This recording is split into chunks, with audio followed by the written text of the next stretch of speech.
Rise of the multipolar world. Get this. South Africa now says more than 40 countries are lined up seeking to join the BRICS strategic group, all that ahead of the upcoming summit in Johannesburg next month.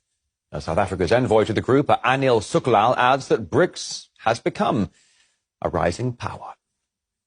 BRICS is inclusive.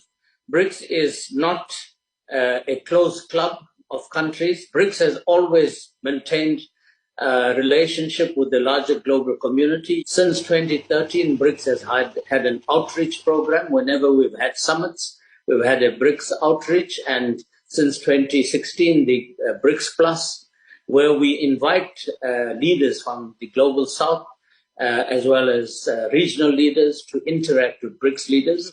And we are going to be doing the same at the 15 BRICS Summit that will be hosted by South Africa in August in Johannesburg. President Ramaphosa has invited all African leaders, as well as at least 15 leaders from the global south, leaders that currently head the major regional bodies like the G77, ASEAN, CARICOM, the Gulf Cooperation Council, and other such regional bodies to the summit to interact with the BRICS leaders. So I think BRICS has always been inclusive. We have been open to talk with all parties in the world. We do not distinguish between the North and South. We will talk to any entity that has the same vision for a more inclusive and equitable global order, where we do not marginalize large parts of the world, because as you know, the developing world accounts for 85% of the global population, and yet we are on the margins of global decision making. There has been no reform of the United Nations system, no reform of the Security Council, no reform of the Bretton Woods institution, and that is why BRICS is charting a new path to find alternatives to the unjust and unfair and archaic global governance institutions that exist today. BRICS do not seek to become a dominant economic force. What BRICS seeks to do is become a major influence in an inclusive manner to work for change.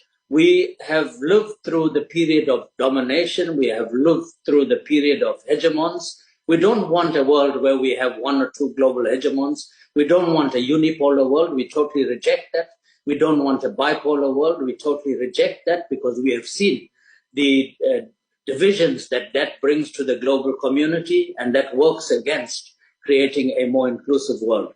What BRICS wants to see is a world where we have multiple poles of power, multiple alignments of partnerships for the betterment of all countries in the world, and to make the United Nations system reflective of the current global realities, and that it is not today. Yeah, so one of the key issues being discussed by BRICS countries in the run-up to the summit is a way to transition away from the US dollar in international trade. That includes the creation of a BRICS currency and the establishment of an alternative mechanism for payments. Now, admittedly, that process is expected to take some time, but as Russia says, countries need to free themselves from depending on the American greenback. Meanwhile, increasingly more countries have been considering a bigger role for currencies that are alternatives to the US dollar for international trade. It is now no longer possible to completely rely on Western financial mechanisms, as Washington uses the dominant